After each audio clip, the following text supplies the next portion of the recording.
Order! Order! You are an incorrigible delinquent at times. Behave yourself, man!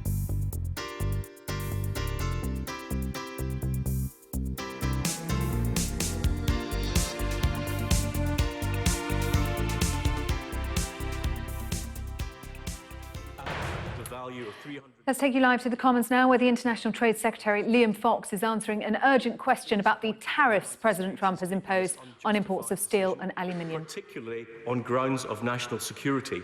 We share a strong defence and security cooperation relationship.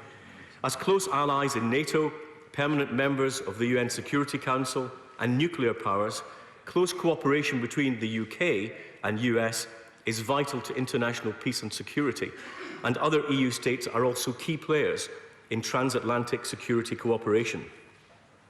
As I said the last time I addressed the House on this issue, these unilateral trade measures have weak foundations indeed in international law, and they are not consistent with the US Department of Defense's own judgment in an investigation that was conducted on the basis of national security.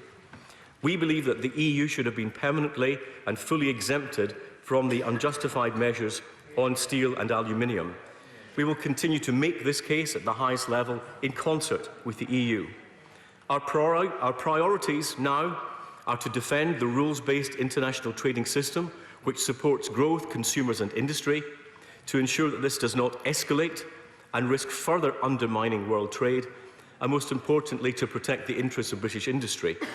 Mr. Speaker, the use of national defence as the rationale for this action threatens to create a worrying global precedent. We are clear that these unjustified additional tariffs could harm consumers, hold back growth, and ultimately damage industry by driving up the price of inputs and production and diminish global competitiveness. We remain of the view that issues of global overcapacity in the steel market are best solved through international collaboration, not unilateral action. The UK has worked hard to address the issue of overcapacity. The Prime Minister called for a forum of G20 members to tackle this issue, and the UK will continue to work within the rules-based international trade system to tackle this problem through the G20 Steel Forum. However, as the US has decided to impose these tariffs, which will damage the steel and aluminium industries in Europe, we must respond. As a member of the European Union, we will continue to work with the European Commission and Member States on the EU response, and that is focused on three areas.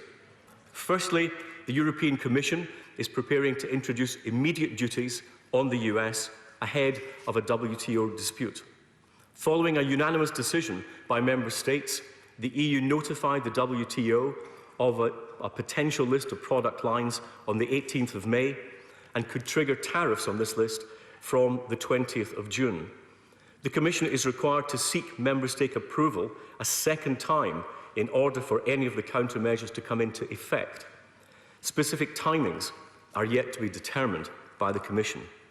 Second, the EU can apply safeguard measures to protect the steel and aluminium industries from being damaged by an influx of imports to the EU caused by the displacing effect of US tariffs. The EU is finalising an ongoing investigation launched on the 26th of March into potential EU-level safeguard measures to protect its own steel market from trade diversion resulting from US measures. Provisional measures could be adopted as early as mid-July. The EU has also introduced surveillance of aluminium imports to determine whether an aluminium safeguard investigation is justified. We will support any safeguard measures required to deal with steel diversion as a result of these tariffs. Third, the EU can pursue a dispute at the WTO, and it filed such a dispute challenging US steel and aluminium tariffs last Friday. Mr. Speaker, it is right to seek to defend our domestic industries from both the direct and indirect impacts of these US tariffs. The response must be measured and proportionate, and it's important that the United Kingdom and the EU work within the boundaries of the rules-based international trading system. Since the President asked the Commerce Department to launch the investigations into the national security impact of steel and aluminium imports last April, the Government has made clear on repeated occasions to the administration the potentially damaging impact of tariffs on the UK and the EU steel and aluminium industries. And the Prime Minister has also raised her concerns with President Trump. I myself have spoken on multiple occasions to the Commerce Secretary and US Trade Representative about the investigation, the Director General of WTO, Roberto Azevedo, and the EU Trade Commissioner, Cecilia Malmstrom, as well as my colleagues in Member States. The Government has worked closely with the EU as part of our unified response. In addition, I can assure the House that we've been in regular contact with the UK steel and aluminium industry throughout, and the Business Secretary has convened a Steel Council which will take place very shortly. And I've been in touch throughout with UK Steel, most recently at a meeting at Westminster earlier today. We remain committed to robustly defending and protecting the UK steel and aluminium industries and its employees. The Government will continue to press the US for an EU-wide exemption from these unjustified tariffs. In parallel, UK suppliers will want to encourage their US customers to seek product exemptions via the process being overseen by the US Commerce Department. The Department of Business, Energy and Industrial Strategy will be hosting a meeting with the industry tomorrow morning to share information and advice on the product exemptions process. UK firms without a presence in the US cannot apply directly for a product exemption. This means UK firms will need to work with the end users of their products in the US to apply for a product exemption to gather the relevant data and justification for a product exemption. The Government will support applications made on behalf of UK industry with representations to the Commerce Department to process applications for product exemptions as promptly as possible. And my department published an information note on the procedure on gov.uk on Friday. Mr. Speaker, the Government is committed to free and fair trade and the international rules that underpin both.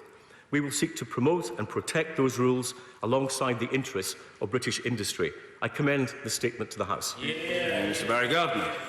Thank you, Mr. Speaker. I'm grateful to the Secretary of State for advance sight of his statement and for his telephone call yesterday afternoon.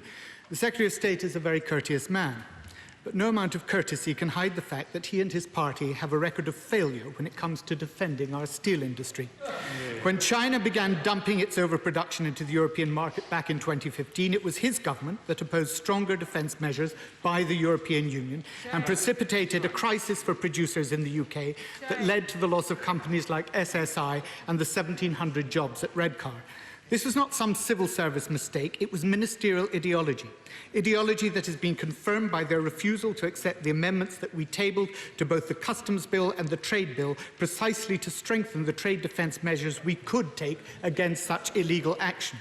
Last week, his initial response was to say that he did not rule out countervailing measures with our European partners. Did not rule out? He should have been demanding them. And on his departmental website, he says begrudgingly, whilst we're members of the EU, we must abide by EU trade decisions. That hardly sounds like a full-throated and coordinated position with our EU trade partners. And no wonder, when the EU recently voted to modernise the trade defence measures available to protect our industries, our government was one of the only two who actually voted against them. And it's no use the Secretary of State saying that we on this side of the House voted against the Trade Bill and Customs Bill, which would have left us with no trade remedies authority. We voted against the bills precisely because they were so weak and ineffective on this matter, and he knows it. Mr. Speaker, 34,000 UK jobs in our steel industry and 3,500 more in the aluminium industry are at risk because President Trump is imposing protectionist tariffs that the rest of the world believes are illegal under WTO rules. We saw him use the same protectionist policies to attack Bombardier in Northern Ireland, but this time he's based the policy on a fundamental lie. He is pretending that these tariffs fall under Section 232 of the 1962 Act and are necessary for the United States national security. They are not. The lie is to try to avoid the perfectly correct response that the EU is now making in taking this as a dispute to the WTO, because the WTO is naturally reluctant to rule on what is and what is not their member states' national security. All our steel producers want is a fair and level playing field on which to compete. They and we acknowledge that there is a real issue of global overcapacity which brought our industry to crisis point 3 years ago, but it threatens to do so again now. That's why there are 3 issues on which we need absolute clarity from the Secretary of State.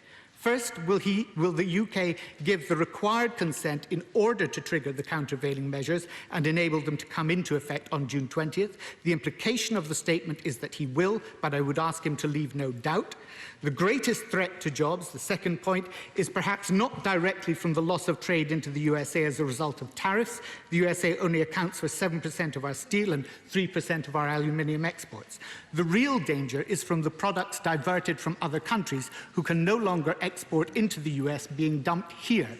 When I first read the statement, I believed he had made a commitment to agree to strong safeguarding measures to protect against such an influx. Reading, however, it would appear that the Secretary of State may have given himself a get-out clause. He talks of supporting any safeguard measures required to deal with steel diversion. Can he confirm that he will support maximal measures to defend the immediate interests of our steel industry, as well as any future trade defence measures that go beyond the lesser duty rule? Third, the Secretary of State mentioned that the EU has filed a dispute at the WTO on Friday. Strangely, he didn't say that he welcomed that move. He knows that President Trump wishes to undermine the WTO and would prefer to do his trade deals on a bilateral basis using America's economic might to obtain concessions. Can he confirm that once outside of the EU, it would be his intention for the UK to continue with a WTO dispute against the US, and that he is not minded to succumb to the bully boy tactics for fear of offending the President before a future trade agreement? Mr. Speaker, we do not want a trade war. Most rational people believe there are no winners. Only President Trump has said he believes he can win one. The UK and the EU must stand up to this behaviour and restore the integrity of the rules-based system. I therefore welcome the upcoming G7 summit and the opportunity it provides for the Prime Minister to press the case with President Trump.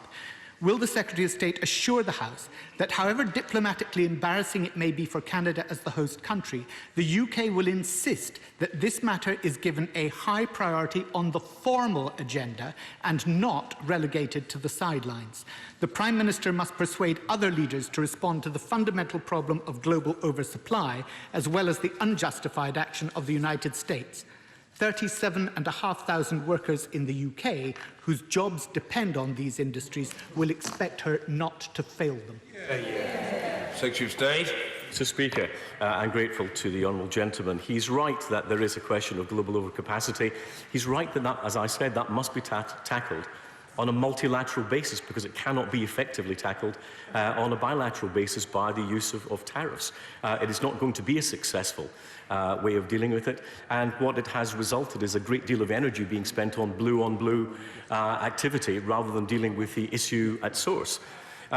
He is wrong, however, about the support to the steel industry. As of the 8th of November 2017, the government has paid over £207 million, for example, in compensation to the steel sector for, as an energy-intensive manufacturer. He's also wrong about the opposition voting against the trade bill. They voted against not the provisions of a trade remedies authority, but the setting up of a trade remedies authority, which would have meant we would have no defence whatsoever. He's also wrong, in a matter of fact, the American president was not involved in the Bombardier dispute. That was a commercial dispute brought by Boeing, and nothing to do with the US administration. He is right, however, on the precedent of national security.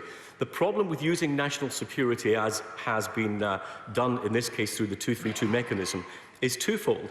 Were the United States to be successful, it sets a precedent for others to do the same and to use national security as a pretext for protectionism. And secondly, it leads the WTO into the realms of having to determine what is and what is not acceptable as a definition for national security, something the WTO has always shied away from. When it comes to the countermeasures, we will still want to see what the measures themselves are. Specifically, we have been talking to the Irish government about the issue of bourbon being on the list because of the potential implications for the Scotch whisky industry and the Irish whisky industry. We will want to continue those discussions with the Commission. I made very clear that we will have whatever safeguards are required. I do welcome the WTO dispute. If we're talking about the need for international rules-based system, it's the appropriate mechanism for us to show our displeasure, and that's the correct route for us to go down. And once we've left the European Union, Mr. Speaker, I hope we'll have no problems with a UK exemption.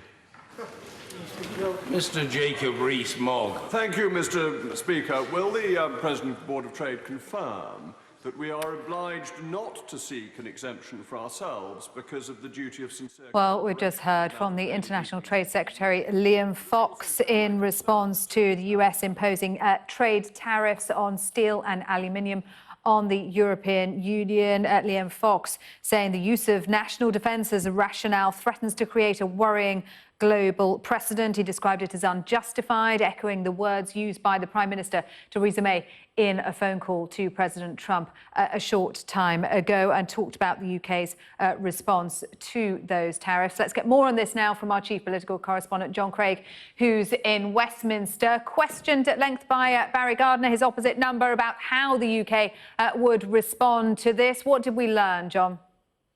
Well, I think we learned that Liam Fox is rather hoping that after Brexit that the UK won't be lumped together with the EU, as he said just towards the end of his answer there to Barry Gardiner. And of course, the likes of Barry Gardiner and pro-European MPs will say, well, this just goes to show that all the Brexiteers' claims about Britain being better off after Brexit, well, there's no guarantee that will happen. Now, you mentioned that phone call there, Sarah. Number 10 have revealed in the past half hour that the Prime Minister had a 30-minute phone call with President Trump this afternoon, described as a constructive conversation. However, Number 10 have told us that the Prime Minister told the President on the phone that those steel tariffs are, in her words, unjustified and deeply disappointing. And she stressed that point about the UK and the US being allies on national security. And clearly, the UK wants some sort of exemption. Well, there's no sign of that at this stage. Should just mention that Number 10 have also confirmed that the EU withdrawal bill will be back in the Commons on the 12th of June. That is... next Tuesday, all being done in one day, despite 15 Lords defeats for the government. Why only one day? Well, according to Number 10, the bill has been discussed at length in the Lords and the House of Commons already. Going back to that phone call, the PM and the President obviously discussed the President's visit to the UK in July. On steel, they said they're going to have further discussions at the G7 summit in a week or so's time. John Craig in Westminster for us. Thank you.